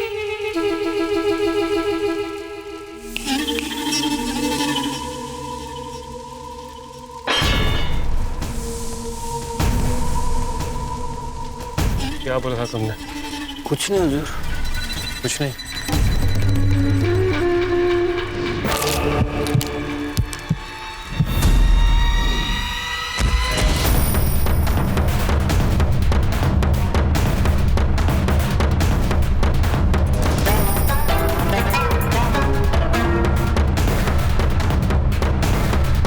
बादशाह खान,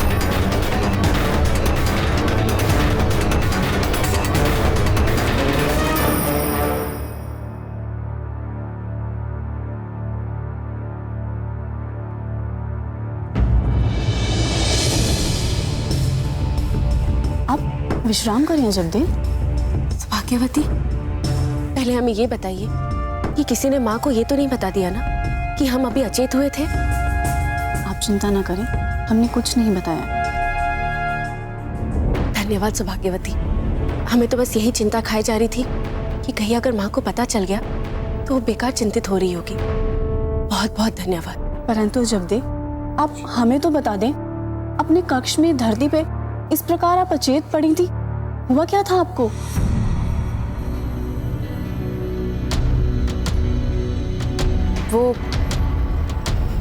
वो कुछ नहीं। वो युद्ध के वजह से साधारण थकावट होगी, बस, और कुछ नहीं। आप जाकर सबको यहाँ बुला लाइए, हमें बहुत से काम करने बाकी है। जी।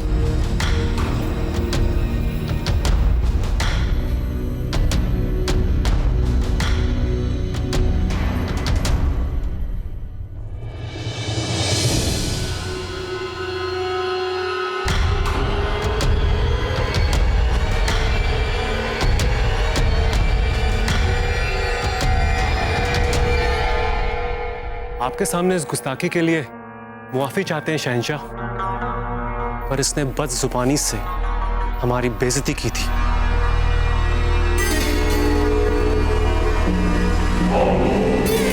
शुक्रिया। तुम आओ। शहंशाह, हम देख क्यों रहे हैं इतनी तवज्जो से? आखिर है ही क्या ये? एक बेवकूफ अफगान सरदार? ये कोई मामूली अफगान सरदार नहीं है नासिर। ये मरहूम शम्स खान का बेटा है, जो प्रताप से हर कीमत पर अपने वालिद की मौत का बदला चाहता है।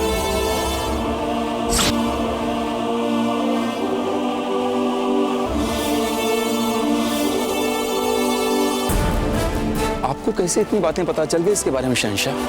आप तो बस अभी अभी मिले हैं इससे, और आपका दिया हुआ हुक्म हमें समझ में नहीं आ रहा है शहंशाह कि हमारे सिपाही अफगानी वेश में राजपुताना क्यों जा रहे हैं?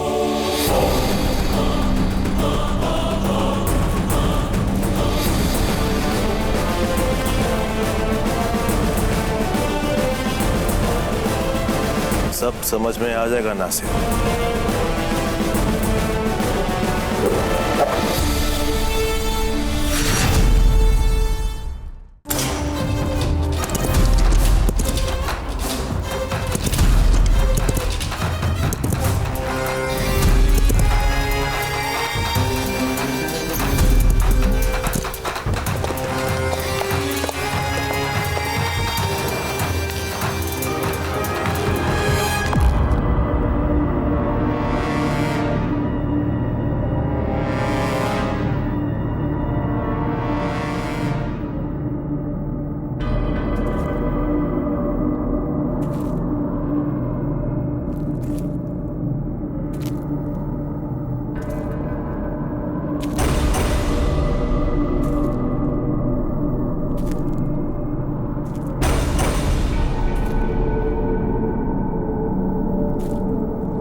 खड़ी खम्मा बाबूजी राज।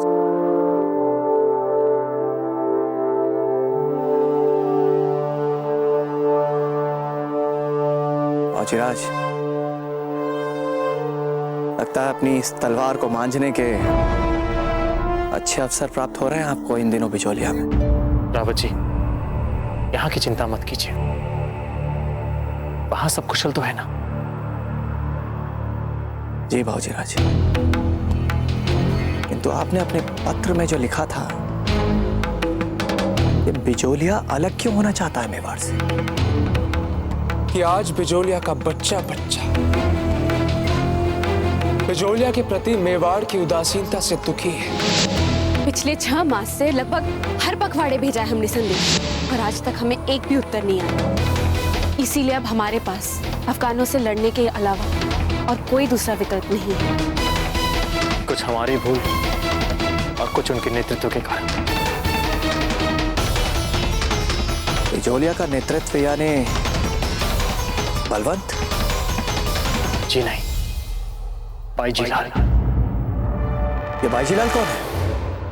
बाईजीलाल, जिनको बिचौलिया अपना सर्वस्व मानता है। वो अजब देह है।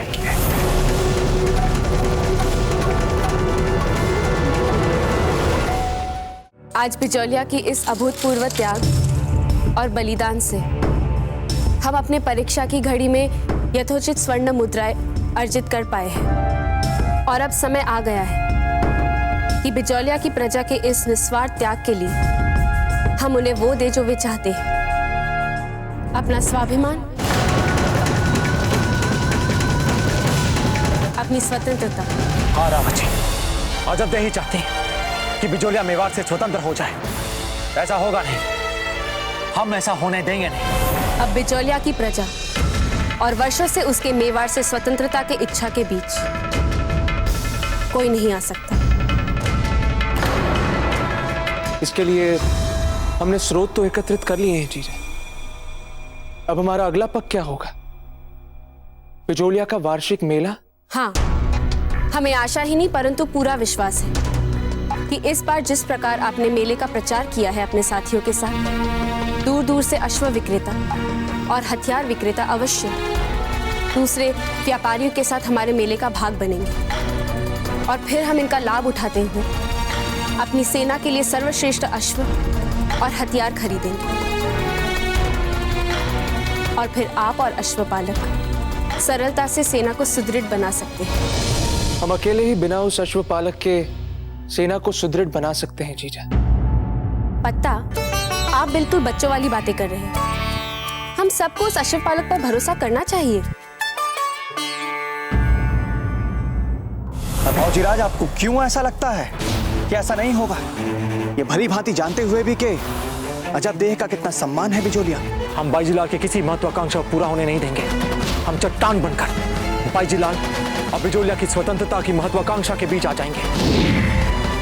हम ऐसा नहीं होने देंगे रावत जी, हम ऐसा नहीं होने देंगे।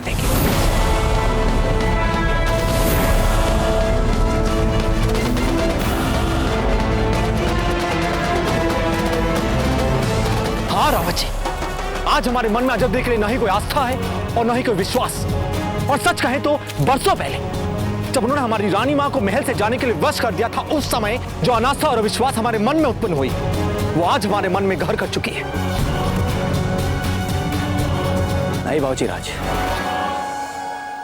एक बात हमें अब भी समझ में नहीं आ रही है कि अजब देह अकेले अपने दम पर भला कैसे एक पूरे प्रांत को राज्य से अलग करने के लिए तैयार कर सकती है। नहीं बाबूजी राज, हो ना हो कुछ ना कुछ भूले हमसे भी हम मानते हैं रावत जी, हमसे भूल हुई, हम मानते हैं। हम मानते हैं कि चित्तौड़ में कोई तो है जो बहुत सफाई से षड्यंत्र रच रहा है। कोई तो है जो बिचौलिया के सभी सहायता पत्रों को हम तक पहुंचने नहीं दे रहा है। कोई तो है, पर इसका अर्थ यह नहीं कि हम किसी को भी अधिकार दे दे अपनी मातृभूमि के टुकड़े करने के। नहीं रावत जी। बाबूजी राज, आप सर्वप्रथम हमें उस षड्यंत्र के बारे में बताइए क्योंकि जब से आपने उस षड्यंत्र के बारे में उस पत्र में लिखा है, तभी से ये बात हमें परेशान कर रही है। राव जी, घाव देख रहे हैं आप हमारे बाह पे? ये हमारे चित्तौड़ से आए हुए किसी व्यक्ति का दिया हुआ उपहार है। आप क्या कह रहे हैं बाबूजी राज? ना समझ व्यवहार यहाँ बिजौलिया की प्रजा कर रही है हमारे साथ, और आप है कि वहां चित्तौड़ में किसी पे संदेह कर रहे हैं। ये कैसे संभव है?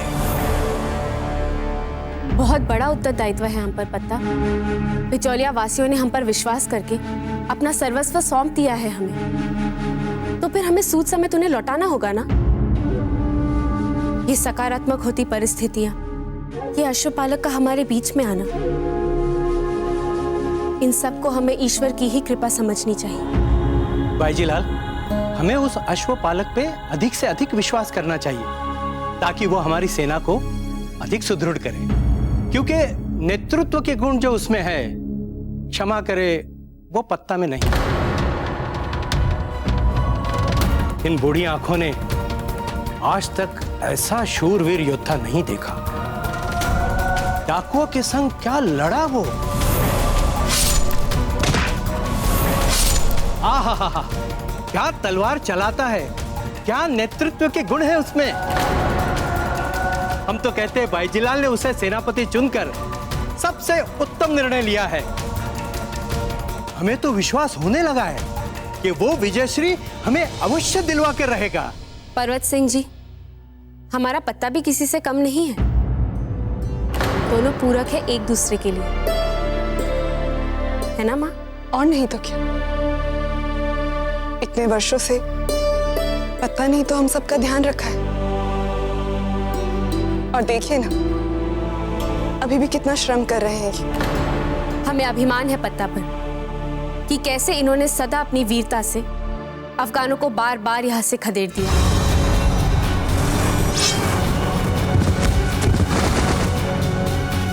और हमारे मवेशियों को छुड़ाया। बस!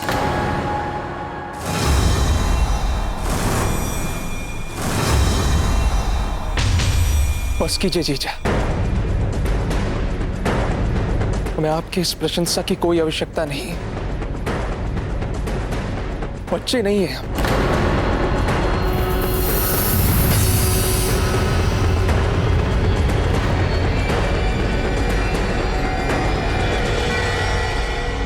रावत जी, हमें पूरा संदेह है कि चित्तौड़ में बैठे बैठे कोई षड्यंत्र रच रहा है।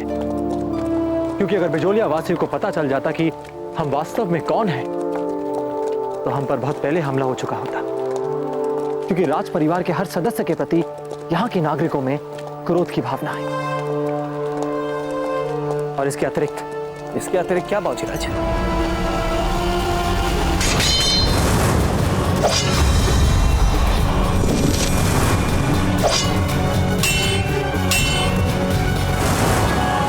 यहां सभी वीर हैं और मर्यादावान भी, और पीछे से वार करने की प्रवृत्ति हमने यहां देखी नहीं। बिजौलियावासी जब भी वार करते हैं, सामने से ललकार के वार करते हैं। बाबूजी राज, आपकी इन सारी बातों को सुनने के बाद आपकी सुरक्षा को लेकर हमारी चिंता और बढ़ गई है। ऐसी परिस्थिति में आपको इतने सारे संकटों से घिरा हुआ यहाँ अकेला छोड़कर हम चित्तौड़ वापस नहीं जा सकते। रावत जी, हम अपना ध्यान रख सकते हैं। विश्वास दिलाते हैं आपको कि अब हम यहाँ और सचेत और सजग रहेंगे।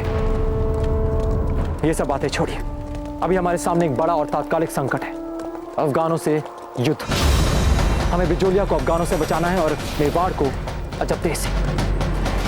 बाईजीलाल, सेना का नेतृत्व करते समय यदि अश्वपालक और पत्ता इन दोनों के अहम का टकराव ना हो जाए, यदि ऐसा हुआ तो अफगानों से हम क्या लड़ेंगे? हम तो आपस में उलझकर एक तरह से सहायता कर देंगे अफगानों की। ऐसा नहीं होगा पर्वत सिंह जी। वो अश्वपालक बहुत समझदार है, सफल नेतृत्व के सारे गुण भी हैं उनमें। ये छोटी मोटी समस्या तो वो संभाल लेंगे और पत्ता को भी संभाल लेंगे वो। अभी हमें बस वार्षिक मेले की ओर ध्यान केंद्रित करना है। जैसा आप उचित समझे। ठीक है, हमें अब लंबी यात्रा पे जाना है, आज्ञा दीजिए।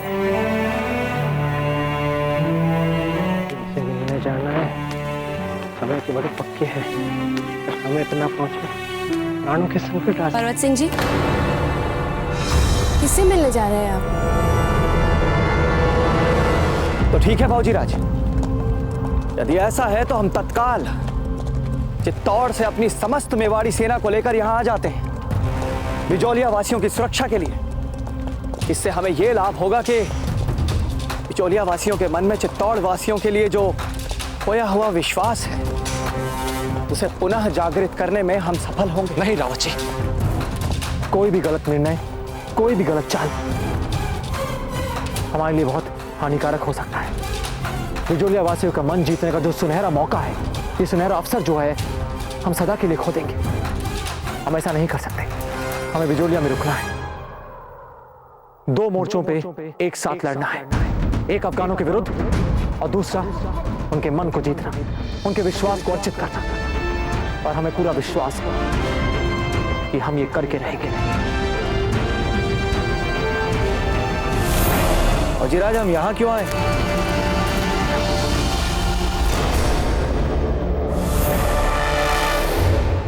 हमने जो स्वर्ण मुद्राएं आपको लाने को कही थी, क्या आप लाए?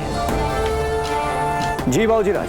तो आइए हम दोनों व्यापारियों का भेष बना लें, क्योंकि मेवाड़ की प्रतिष्ठा और गौरव की नीलामी जो आज बिजौलिया में हुई है, उसे फिर से हस्तगत कर लें।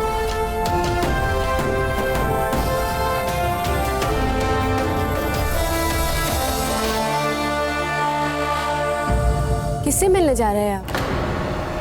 व्यापारियों को तो निमंत्रण दे चुके हैं ना? हाँ हाँ, व्यापारियों को तो निमंत्रण जा चुका है। कुछ व्यक्तिगत कारणों से हमें जाना है, निजी काम। धर्म पत्नी का मामला तो संकट का ही मामला होता है। पर्वत सिंह जी, हम आशा करते हैं कि सब कुछ ठीक है। बहुत दिनों से आप व्यस्त दिख रहे हैं हमें। सब ठीक है, चिंता की कोई बात नहीं। आगे दीजिए, हम चलते हैं।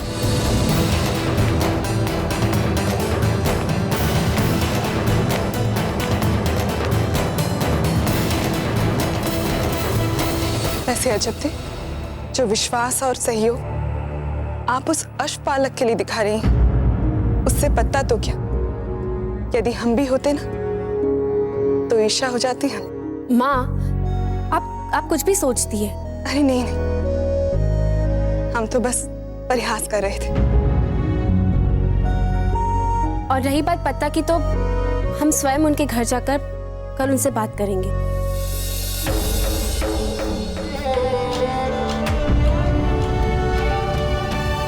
हुआ क्या है?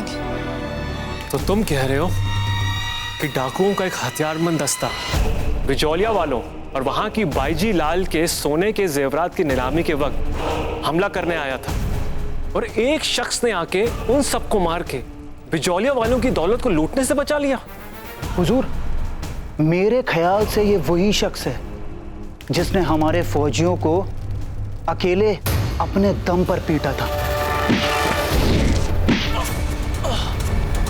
हुजूर, आपके घाव देखकर लगता है कि गोया शहंशाह अकबर ने कुछ ज्यादा ही कीमत ले ली है हमारे उन फौजी इमदाद के लिए। मंसूर, इस फौजी इमदाद के लिए अगर शहंशाह हमारा एक हाथ भी मांगते तो वो भी हम उनको काट के दे देते। अब ख्वातीनों के मानंद यहाँ खड़े खड़े हमारे घावों पे टसुए बहाने के बजाय हमें ये बताओ, हमारा मुखबिर पर्वत दास कहाँ है? हम यहाँ है बेमान। खम्मा घड़ी, समय पे तो पहुंचे ना? पर्वत दास, हमने तुम्हें जो सोने की अफगानी अशर्फियां दी थी, लगता है वो सारी जाया चली गई।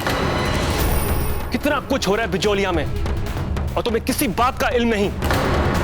और कौन है वो मसीहा जो अचानक नामूदार होकर मारपीट कर रहा है? कौन है वो? प्रताप।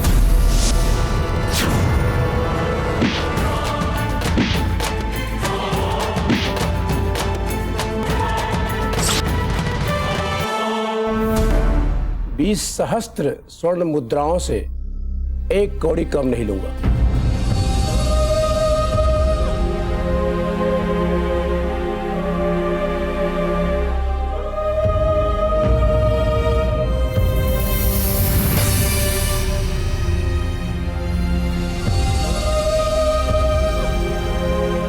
नहीं सकते। ये अंगूठी हमारे पास कब से है? अब से ये अंगूठी आप पहनेंगे।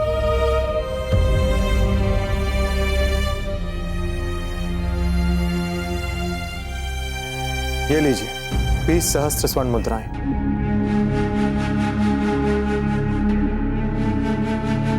क्या सचमुच इसमें 20 सहस्त्र स्वर्ण मुद्राएं हैं? देखिए, हम झूठ नहीं बोलते और ना ही हमें झूठ बोलना आता है।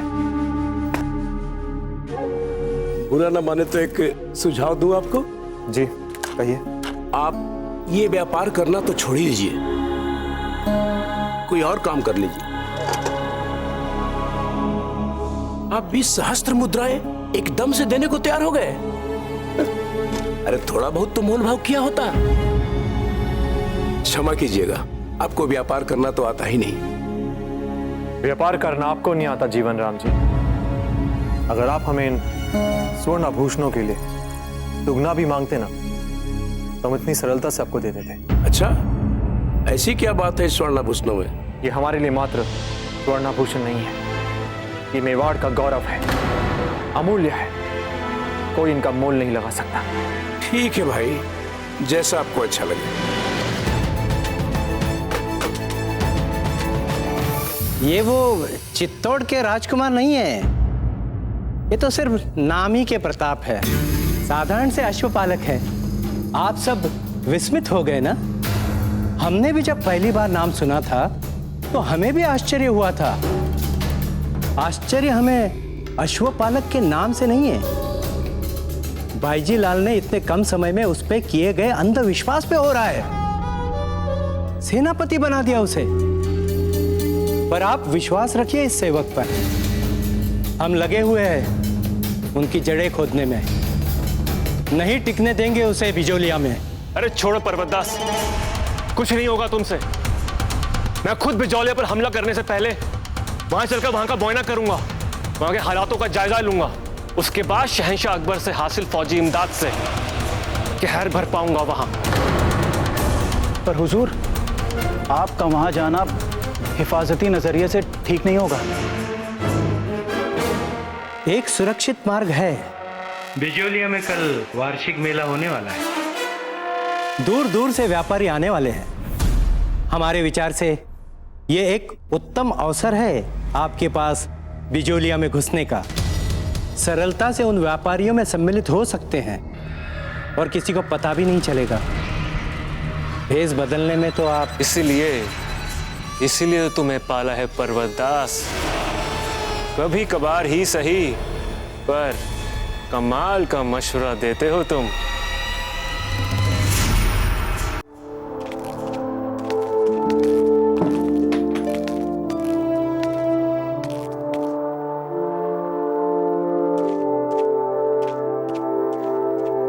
रावत जी, आपको चित्तौड़ वापस लौट जाना चाहिए। आपसे अतिरिक्त आपको और सचेत रहना पड़ेगा, विशेषकर दाजीराज के लिए।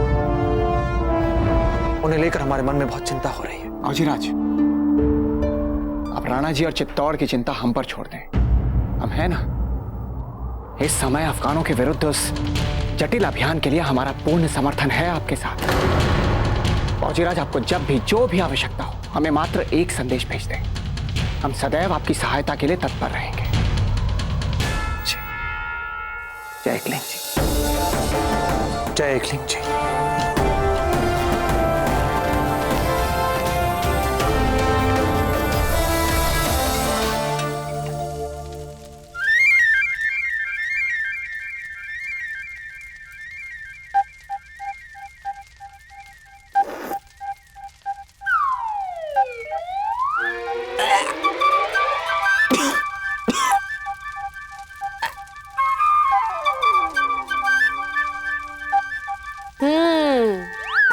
सुगंध से तो पता लग रहा है कि हमारे हाथ का भोजन कितना कितना कितना स्वादिष्ट बना है। हमें तो समझ में ही नहीं आता कि लोग इतने मूर्ख कैसे हो सकते हैं कि इतना स्वादिष्ट भोजन बनने के बाद भी भोजन पकाने के निरर्थक प्रयासों में लगे रहते हैं।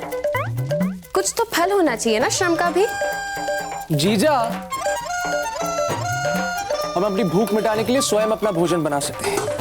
हमें कोई आवश्यकता नहीं आपके महलों के भोजन की। हाँ हाँ पत्ता, हम जानते कि आप बहुत बड़े हो चुके हैं और अपना भोजन स्वयं बना लेते हैं,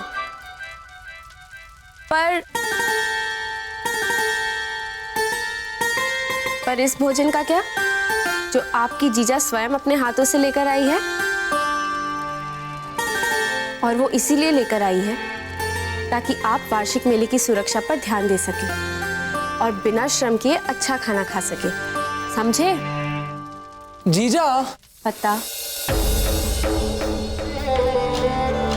हम नहीं चाहते कि अफगान हमारे मेले में चुप कर घुस जाए और हमारी सारी योजनाओं पर पानी फेर दे।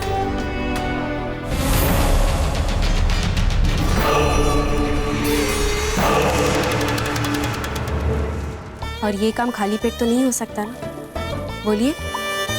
इसीलिए हम चाहते हैं कि इस महत्वपूर्ण अभियान के लिए अवश्य आप अच्छा और पेट भर भोजन खाएं। हमें क्यों खिला रही है? हम कौन है? जाकर अपने सेनापति को खिलाइए ये भोजन।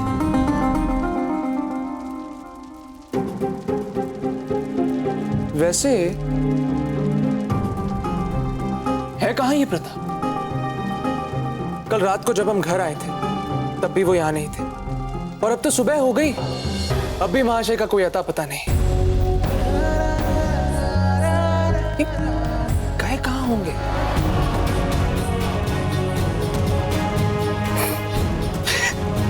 भाग गए जीजा। देखा, कहा था ना हमने आपसे, आपको तो बड़ा विश्वास था उन पर। अश्वपालक ये करेंगे, अश्वपालक वो करेंगे। क्या किया? अरे वो तो अफगानों के भय से दुम दबाकर भाग गए जीजा, और वो भी युद्ध से पहले। पता, हमें पता है कि वो कहाँ गए होंगे।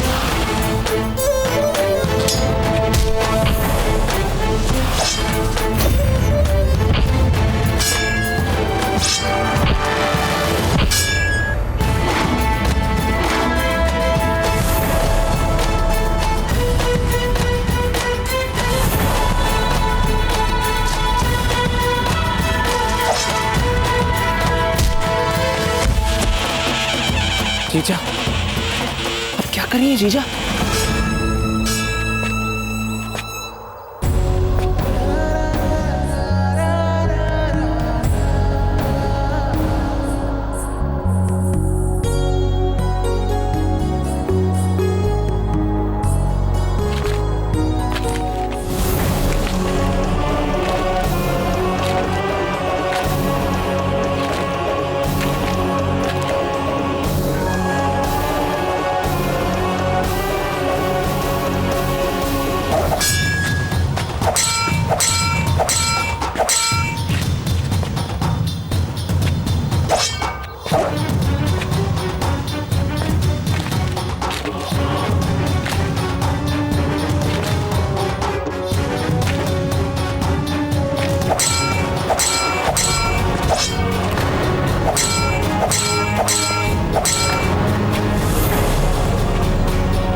तलवार छिप।